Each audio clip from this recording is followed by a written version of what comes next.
ओम सर्वाबाधा विनिर्मुक्तो धनधान्य सुतान्विता मनुष्यो मत्प्रसादेन भविष्यति न संशय या देवी सर्वभूतेषु बुद्धिरूपेण संस्थिता नमस्तस्यै नमस्तस्यै नमस्तस्यै नमो नमः। नमस्कार, स्वागत है आपका आचार्य वाणी में। मैं आचार्य विक्रमादित्य आपके साथ हूँ। अब वृश्चिक राशि वालों के लिए ग्रहों का योग जनवरी के अंतिम भाग में कैसा योग बनाएगा, ये बात आपको अच्छे से समझ लेनी चाहिए। देखिए वृश्चिक राशि वालों, आपके ग्रहों का योग बड़ा विचित्र प्रकार का बना हुआ है। 2024 जब से आरंभ हुआ है उसमें आपने देखा होगा कि जो ग्रहों का योग है वो कई प्रकार से कई क्षेत्रों में धन के लिए तो आपके लिए अच्छा योग बना रहा है, लेकिन फिर भी विचारों में राहु महाराज जिस प्रकार से बुद्धि स्थान में जाके बैठ गए हैं उसका इलाज लगातार आपको करने का प्रयास करना चाहिए। सब कुछ होते हुए भी कई बार राहु महाराज जो है ना कहीं ना कहीं झटका दे जाते हैं, तो ऐसे में ध्यान रखते हुए कार्य करें।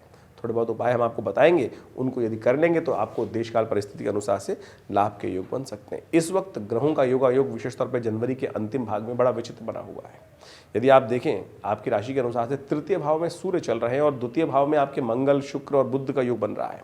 शनि महाराज चतुर्थ भाव में बैठे हुए हैं, तो सूर्य के आसपास बहुत सन्निकट एक साथ ग्रह एकत्र होकर पुरुषार्थ में कहीं ना कहीं आपके पुरुषार्थों से कहीं ना कहीं उपद्रव के योग बन सकते हैं। ध्यान रखते हुए कार्य करना है। वैसे ये देशकाल परिस्थिति के अनुसार से ये बात करें तो राष्ट्रों के लिए भी ये योग अच्छा नहीं है, और भारत में तो विशेष तौर पर देखें तो आपके लिए ग्रहों का योग कैसा रहेगा आपको समझ लें। कहीं ना कहीं तो प्रकृति के दृष्टिकोण से भी ये जो योग बन रहे हैं इसको दिखाई देते हुए कहीं आपदा के योग बनते हैं, प्राकृतिक आपदाओं के कुछ ना कुछ ग्रह योग दिखाई देते हैं, तो ध्यान रखते हुए कार्य करना है आपको।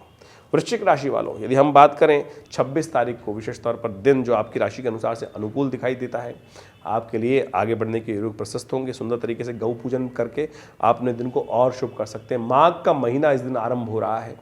कहा जाता है कि माघ के पूरे महीने में जो भगवान शिव का नित्य प्रति अभिषेक कर कर उन पे अखंड बेलपत्र यानी अखंड जो टूटा हुआ फूटा ना हो शुद्ध बेलपत्र अर्पित करता है, उनके जीवन में कोटि कन्या महादानम बिल्वपत्रम शिवार्पणम, कोटि कन्या के समान, यानी कन्या एक कन्या नहीं कोटि हजार करोड़ों कन्यादान करने का पुण्य जो है वो उसको प्राप्त होता है। तो इसलिए इस माघ के महीने में सुंदर तरीके से ये सुंदर उपाय करने का आपको प्रयास करना चाहिए। धीरे धीरे एक बिल्वपत्र सुंदर तरीके से एकत्र करके भगवान पे अवश्य नित्य प्रति चढ़ाइए, तो कल्याण होगा, शुभ होगा आपके लिए।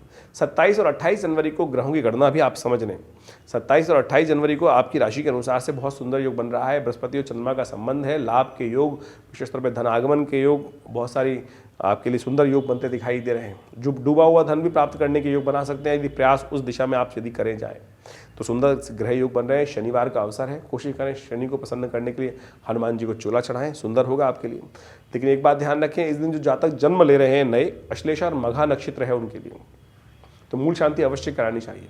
नहीं तो मूल शांति जब नहीं होती है तो जीवन में शुभ ग्रह अपना कभी शुभ फल दे ही नहीं पाते हैं।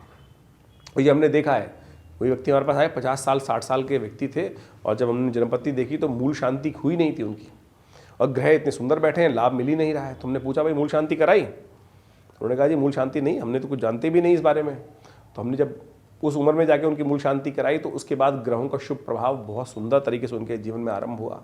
तो इतना जब सुर दुर्लभ मानुष तन पावा, क्यों इस समय को बर्बाद करने का प्रयास करते हैं? तो इसको ध्यान रखें। बच्चे का जन्म यदि इन दो नक्षत्रों में हो रहा है, अश्लेषा और मघा में, तो माता पिता को तुरंत उनकी मूल शांति करानी चाहिए। ये एक वैज्ञानिक शोध के अनुसार से भारतीय ज्योतिष विज्ञान ने इस बात को रखा है, प्रतिपादित किया है, तो इसका अवश्य लाभ लें। तो इससे कुछ ना कुछ कष्ट दूर होंगे। यदि आपकी कुंडली में भी इस प्रकार का योग बन रहा है, कोई मूल शांति के लिए नहीं हुई है, तो अवश्य तुरंत आज ही उसका उपयोग करके, बहुत छोटी सी पूजा होती है 27 दिन तक 1000 मंत्र का नित्य प्रति जप कर कर वो कार्य करना होता है। लेकिन पंडित लोग, बहुत सारे लोग जो होते हैं प्रपंच करते हैं, वो 27 जगह का पानी, 27 कुओं की मिट्टी, 27 जगह का वो कंकड़ पत्थर उसी में लगा देते हैं, लेकिन जो मूल मंत्र का जप होना चाहिए 27,000 वही नहीं करते हैं। तो उसका हमने आश्रम में व्यवस्था करी कि 27,000 हवनात्मक यज्ञ कराकर हम उसकी मूल शांति कराने की सुंदर व्यवस्था बनाते हैं, और उससे बिल्कुल इस मूल शांति के सुंदर योग बनते हैं, लाभ होने के योग बनते हैं।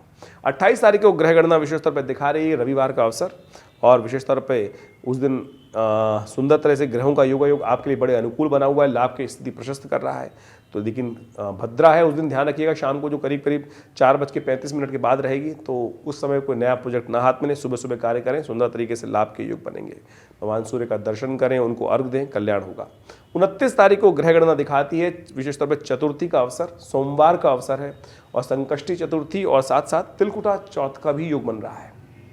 कहा जाता है यदि जीवन में संतान में या परिवार में कुछ कष्ट चल रहा हो तो इस दिन यदि गणेश जी का स्तवन कर लिया जाए, उनका पूजन कर लिया जाए, तिल से यज्ञ कर लिया जाए, तिल का दान कर दिया जाए और विशेष तौर पर तिल से ही तर्पण कर लिया जाए और तिल से ही स्नान भी करना चाहिए थोड़े पानी में तिल डालकर, तो कहा जाता है संपूर्ण रूप से ये भगवान कष्ट दूर करने के योग बनाते हैं। तो इस सुंदर तिथि का लाभ लेते हुए कार्य करें। ग्रह आपके अनुकूल बने हुए हैं और विशेष तौर पे सुंदर तरीके से संपूर्ण कार्यों में सफलता प्राप्त करने के योग अच्छे से बनते दिखाई दे रहे हैं। 30 जनवरी की यदि हम बात करें तो ग्रहों की गणना विशेष तौर पर दिखाती है कि कन्या राशि में चंद्रमा आपके चले गए हैं दशम भाव में, ये आपके अनुकूल रहेंगे, सफलता देने के योग बनाएंगे। आपके विशेष तौर पे आपके जो एकादशवें भाव में लाभ के योग प्रशस्त करते दिखाई दे रहे हैं चंद्रमा, बहुत सुंदर तरीके से आगे बढ़ने के योग बनेंगे। लेकिन ध्यान रखिएगा थोड़े खर्चे बढ़ा सकते हैं, लाभ की उम्मीद में बियॉन्ड खर्चे ना करते, इस बात का ध्यान रखते हुए कार्य करना है आपको। सर्वार्थ सिद्धि योग विद्यमान है, नए नए कार्यों को पूर्ण करने के योग बनते दिखाई देंगे, आपके लिए अच्छा रहेगा समय। 31 तारीख को भी ग्रह आपके अनुकूल बने हुए हैं, लाभ के मार्ग प्रशस्त कर रहे हैं। भगवान गणेश का ध्यान करके दिन का आरंभ करना चाहिए, कल्याण के योग बनेंगे। देखिए ग्रहों का योगायोग तो बड़े विचित्र प्रकार से नित्यपति बनता है और हम काल गणना को देखते हुए आपकी राशि के अनुसार से इन सब विधानों को आपके समक्ष उपस्थित करते हैं। लेकिन आपको एक बात का विशेष तौर पर ध्यान रखना चाहिए कि इन गणनाओं के अनुसार से ये कौन से ग्रहों का योगायोग जो आपके लिए बन रहा है वो किस प्रकार का है। कहीं ऐसा ना हो कि हम सब लोग कौन सी कुंडली फलीभूत हो रही है, ये तो हम राशि के हिसाब से बता रहे हैं आपको, लेकिन हो सकता है आपकी चंद्र राशि ज़्यादा से ज़्यादा, लग्न राशि ज़्यादा प्रभावी हो, या आपकी सूर्य राशि ज़्यादा प्रभावी हो, या आपकी कारकांश इत्यादि अमात्य कारक इतनी कुंडलियां बनती हैं, उन सब में कौन सी राशि प्रभावी है आपके लिए, कौन सी राशि। कई बार लोग लिख के भेजते हैं कि आप सूर्य राशि, हम तो राशि के हिसाब से बता रहे हैं, लेकिन आपकी मूल कुंडली में कौन सी राशि ज़्यादा प्रभावी है उसका अध्ययन ज्योतिषी विवेचना के द्वारा ही किया जा सकता है। तो उसके लिए अच्छे से अध्ययन करके इन सब ज्योतिष सिद्धांतों को समझते हुए कार्य करने का प्रयास करना चाहिए, तब जाकर पूर्ण लाभ आपको प्राप्त होगा। बहुत सारे लोग, अभी कुछ दिन पहले हमारे पास जन्मपत्री दिखाने आए एक आदमी विदेश से, और उन्होंने कहा जी जन्मपत्री मेरी राशि ये है। तो जब हमने कहा कि आपकी राशि के अनुसार से नहीं, आपकी लग्न के हिसाब से आपको समझना के प्रयास करना चाहिए, आपकी लग्न में राशि से ज़्यादा आपकी लग्न प्रभावी हो रही है। और जब भी आप प्रेडिक्शन सुने तो लग्न के हिसाब से सुनने का प्रयास कीजिएगा, वो तब आपको बिल्कुल एग्जैक्टली मैच मिलेगा। तो ये सब सैद्धांतिक तौर पर बातें बहुत गहन अध्ययन के बाद आपको समझने का प्रयास करना चाहिए। इसके अलावा हम समय समय पर बहुत सारे काल गणना को देखते हुए, मुहूर्तों को देखते हुए बहुत सारे आश्रम पे समय पर यज्ञ इत्यादि, बहुत सारे कथाओं का कार्यक्रम, बहुत सारी चीज़ों का कार्यक्रम करते रहते हैं। हमारा आश्रम करीब 50 साल 60 सालों से भारतीय संस्कृति का शोध कार्य किया जाता है। आचार्य श्री कृष्णदेव जी के महाराज के सानिध्य में ये सुंदर आश्रम की व्यवस्था की गई। आप सब भी इस आश्रम के साथ जुड़ सकते हैं और बहुत सारी सुविधाएं ले सकते हैं। हमारे यहाँ नित्य 8 घंटे यज्ञ होता है।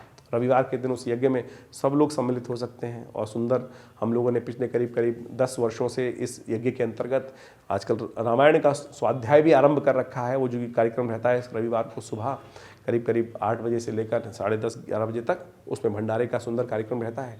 आप सब लोग सादर आमंत्रित हैं, उस यज्ञ में आमंत्रित है और माँ भगवती दुर्गा के नित्य जो यज्ञ होता है उसमें आहुतियाँ अर्पित करने के लिए। माँ भगवती का सुंदर श्री विग्रह है जो मुल्तान से 1947 में आया है, उनका भी दर्शन आप सुंदर तरीके से हमारे आश्रम पर आकर कर सकते हैं। बड़ा चमत्कारी शिव विग्रह है, 500 साल पुराना भगवती का शिव विग्रह जो आश्रम में आज भी विद्यमान है।